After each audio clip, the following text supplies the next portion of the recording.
ನಮಸ್ಕಾರ ಎಲ್ಲರಿಗೂ. ಇವತ್ತು ರೀ ಭಾಳ ಮಸ್ತಾಗಿರುವಂತಹ ಹೈ ಪ್ರೋಟೀನ್ ದೋಸೆ ರೀ. ಡಯಟ್ ಅದು ಮಾಡತ್ತಿದ್ರಿ ಅಂತಂದ್ರೆ ಕಣ್ಣು ಮುಚ್ಚಿ ಈ ದೋಸೆ ತಿನ್ಬೋದು. ಮತ್ತು ಅದ್ರ ಜೊತೆ ಭಾಳ ಹೆಲ್ದಿ ಆಗಿರುವಂತಹ ಒಂದು ಚಟ್ನಿ ರೆಸಿಪಿಯನ್ನು ಇವತ್ತಿನ ವಿಡಿಯೋದಾಗ ತೋರಿಸ್ಕೊಡ್ತೀವಿ ರೀ. ಭಾಳ ಸಿಂಪಲ್ ರೀ, ಭಾಳ ಹೆಲ್ದಿ ರೀ. ಹಂಗಾದ್ರೆ ಹೆಂಗೆ ಮಾಡೋದು ಅಂತೇಳಿ ನೋಡೋಣ. ಅದಕ್ಕಿಂತ ಮೊದಲು ನಮ್ಮ ಚಾನಲನ್ನು ಸಬ್ಸ್ಕ್ರೈಬ್ ಮಾಡಿರಲಿಲ್ಲ ಅಂತಂದ್ರೆ ತಪ್ಪಲಾರ್ದ ಚಾನಲ್ ಸಬ್ಸ್ಕ್ರೈಬ್ ಮಾಡಿಬಿಡ್ರಿ. ಮೊದಲಿಗೆ ಏನು ಮಾಡಿರಿ, 1 ಕಪ್ ಅಷ್ಟು ನೆನೆಸಿದಂತಹ ರಾಜ್ಮಾ, ಒಂದು 4-5 ತಾಸು ನೆನೆಸಿದಂತಹ ರಾಜ್ಮಾ ತಗೋರಿ. ಮುಂದಕ್ಕೆ ಏನು ಮಾಡಿರಿ, ಅದ್ರಾಗ ಮಕಾಣ ಒಂದು ಅರ್ಧ ಕಪ್ ಅಷ್ಟು ಮಕಾಣ ಅವನ್ನ ತಗೋರಿ. ಮುಂದಕ್ಕೆ ಏನು ಮಾಡಿರಿ, 1 ಕಪ್ ಅಷ್ಟು ಸಣ್ಣ ರವೆ, ಡಿಮಾರ್ಟ್ನಾಗೂ ಸಿಗ್ತೈತೆ ರೀ ಸಣ್ಣ ರವೆ, ಆ ಸಣ್ಣ ರವನ್ನ ಹಾಕಿರಿ. ಆಮೇಲೆ ಏನ್ರಿ ಅಂತಂದ್ರೆ ಒಂದು 2 ಹಸಿಮೆಣ್ಸಿಕಾಯಿ, ಹಂಗೆ ರುಚಿಗೆ ತಕ್ಕಷ್ಟು ಉಪ್ಪನ್ನು ನಾವು ಹಾಕಬೇಕಾಕೈತ್ರಿ. ಮುಂದಕ್ಕೆ ಏನ್ರಿ, 1 ಬಕೆಟ್ ಮೊಸರನ್ನು ಹಾಕಬೇಕಾಕೈತ್ರಿ. ಇಷ್ಟ ಆದ್ಮೇಲೆ 1.5 ಕಪ್ ಅಷ್ಟು ನೀರನ್ನು ನಾವಿಲ್ಲಿ ಸೇರ್ಸೋಣ. ತಿಳಿದ್ರಿ, 1.5 ಕಪ್ ಅಷ್ಟು. ಆಮೇಲೆ ಮೊಸರು 1 ಬಕೆಟ್ ಅಂದ್ಕೂಡಲೇ ಬಕೆಟ್ ಹಾಕಿದ್ರಿ, ಒಂದು 2 ಟೇಬಲ್ ಸ್ಪೂನ್ ಅಷ್ಟು ಮೊಸರು ಹಾಕಿರಿ. ಆಮೇಲೆ ಚಲೋ ಹೊತ್ತಂಗೆ ಮಿಕ್ಸ್ ಮಾಡಿರಿ. ಅಕಸ್ಮಾತ್ ನೀವು ಚಿರೋಡಿ ರವೆ ಹಾಕೋರಿದ್ರೆ ಅದನ್ನು ಸಹ ಹಾಕ್ಬೋದ್ರಿ. ಆಮೇಲೆ ಇದು ಕರೆಕ್ಟಾಗಿ ಒಂದು ಈಟ್ ಮಿಕ್ಸ್ ಆಗಬೇಕು. ಅಲ್ಲಿ ತಕ್ಕ ನೀವು ಇದನ್ನು ಒಂದು ಈಟ್ ಚಂದಂಗೆ ತಿರುಗಾಡ್ಬೇಕ್ರಿ. ಮಕಾನ ಎಲ್ಲ ನೆನೆದು ಬಿಡ್ತಾವು. ಒಂದು ಪ್ಲೇಟ್ ಮುಚ್ಚಿ ಇಡ್ರಿ. ಅಲ್ಲಿ ತಕ್ಕ ನಾವು ಚಟ್ನಿ ಮಾಡ್ಕೊಂಡು ಬರೋಣ.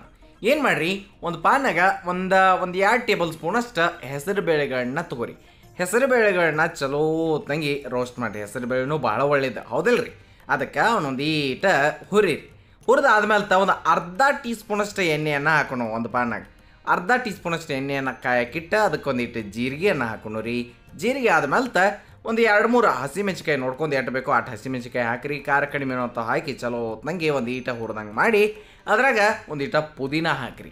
ಪುದೀನ ಹಾಕಿ ಅದನ್ನು ಸ್ವಲ್ಪ ಕಡೆಯಿಂದ ಈ ಕಡೆ ಮಾಡಿ ಇದ್ರಾಗ ನಾವು ಕೊಬ್ಬರಿಯನ್ನು ಸೇರಿಸ್ಬೇಕ್ರಿ. ಮುಂದಕ್ಕೆ ಸ್ವಲ್ಪ ಹುಣಸೆಹಣ್ಣು, ಆಮೇಲೆ ಶುಂಠಿ, ಅದಾದ ನಂತರ ಇದನ್ನು ಚಲೋ ಹೊತ್ತಂಗೆ ಮತ್ತೊಮ್ಮೆ ಮಿಕ್ಸ್ ಕೊಡೋಣ ರೀ. ಇಷ್ಟಾದ್ಮೇಲೆ ಮಿಕ್ಸರ್ ಜಾರ್ದಾಗ ಆಗಲೇ ಏನು ರೋಸ್ಟ್ ಮಾಡಿದ್ರಲ್ಲ ಆ ಹೆಸರು ಬೇಳೆಗಳನ್ನ ಹಾಕಿರಿ. ಹಂಗೆ ಉಳಿದಿದ್ದು ಕೊಬ್ಬರಿ, ಮೆಣಸಿಕಾಯಿ ಅದನ್ನು ಎಲ್ಲನೂ ತೊಗೊಂಡು ಬಂದು ಹಾಕಿ ನೋಡ್ಕೊಂಡು ಎಷ್ಟು ಬೇಕೋ ಅಷ್ಟು ಉಪ್ಪು ಮತ್ತು ಸ್ವಲ್ಪ ನೀರನ್ನು ಹಾಕಿ ಗರ್ರ ಅಂಥೇಳಿ ಒಮ್ಮೆ ರುಬ್ಕೊಂಡು ಬರ್ರಿ. ಅಂದ್ರೆ ಭಾಳ ಮಸ್ತಾಗಿರುವಂತಹ ಹೆಸರುಬೇಳೆ ಚಟ್ನಿ ರೆಡಿ ಆಕೈತ್ರಿ. ಇದನ್ನು ಮುಂದಿನ ದಿನದಾಗ ನೀವು ರೊಟ್ಟಿ ಚಪಾತಿ ಹೆಂಗೆ ಅಂಥೇಳಿ ನಾವು ತೋರಿಸ್ಕೊಡ್ತೇವೆ. ಆಮೇಲೆ ಈಗ ವಾಪಸ್ ಎಲ್ಲಿಗಿದ್ದೇವ್ರಲ್ಲ ಮೊದಲಿಗೆ ಅಲ್ಲಿಗೆ ಬರೋಣ. ಮಕಾಣದು ಎಲ್ಲ ಚೆನ್ನಾಗಿ ನಡೆದಾವು. ಈಗ ಇದನ್ನು ಏನು ಮಾಡ್ಬೇಕ್ರಿ, ಮಿಕ್ಸರ್ ಜಾರ್ದಾಗ ಹಾಕಿ ಒಮ್ಮೆ ಗರ್ರ ಅಂಥೇಳಿ ಅನ್ಸ್ಕೊಂಡು ಬರ್ಬೇಕ್ರಿ. ಇಷ್ಟ ನಿಮಗೆ ಕೆಲಸ, ಸಣ್ಣಂಗೆ ಮಾಡ್ಕೊಂಡು ಬರ್ರಿ. ತೀತಿರ್ಲೆ ಇಷ್ಟ ಆದ್ರೆ ಮುಗಿದೋಗ್ತೈತಿ. ನೋಡ್ಬೋದು ನೀವು ಹಿಟ್ಟು ಯಾವ ರೀತಿ ಐತಿ, ಯಾವ ಕನ್ಸಿಸ್ಟೆನ್ಸಿ ಐತಿ ಅಂತ ಹೇಳಿ ಗೊತ್ತಾಕೈತ್ರಿ. ನೋಡ್ಕೊಡ್ಲೆ ಅಷ್ಟು ನೀವು ಮೇಂಟೈನ್ ಮಾಡ್ಬೇಕಾಕೈತ್ರಿ. ಮುಂದಕ್ಕೆ ಇದನ್ನು ಒಂದು ಪಾತ್ರೆದಾಗ ಹಾಕೋಣ.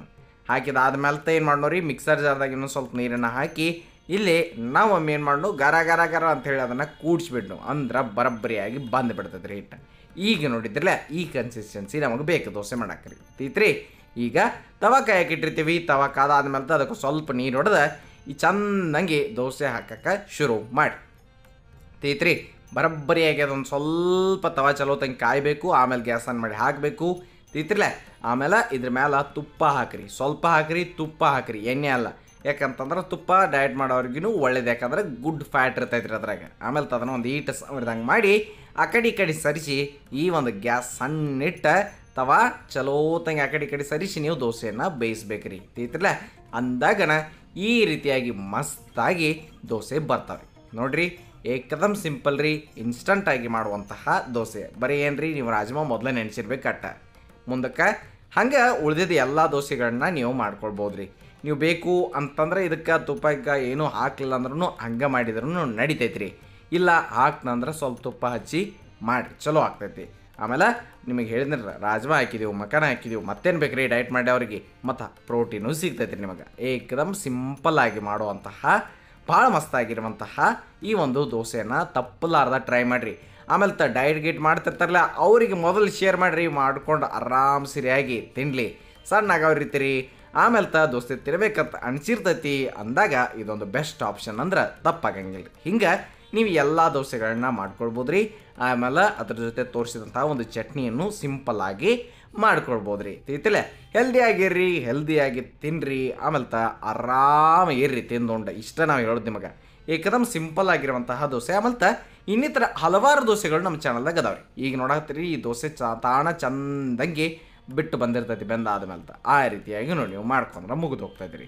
ಆಗಲೇ ಹೇಳತ್ತಿದ್ರೆ ನಿಮ್ಗೆ ಇನ್ನೂ 20ಕ್ಕಿಂತ ಜಾಸ್ತಿ ಥರದ ಈ ದೋಸೆ ರೆಸಿಪಿಗಳು ನಮ್ಮ ಚಾನಲ್ದಾಗ ಅಪ್ಲೋಡ್ ಮಾಡಿದ್ದೀವಿ ನಾವು ಈಗಾಗಲೇ. ನೀವು ನೋಡಿಲ್ಲ ಅಂತಂದ್ರೆ ಒಂದ್ಸರಿ ನೋಡಿ ಬರ್ರಿ.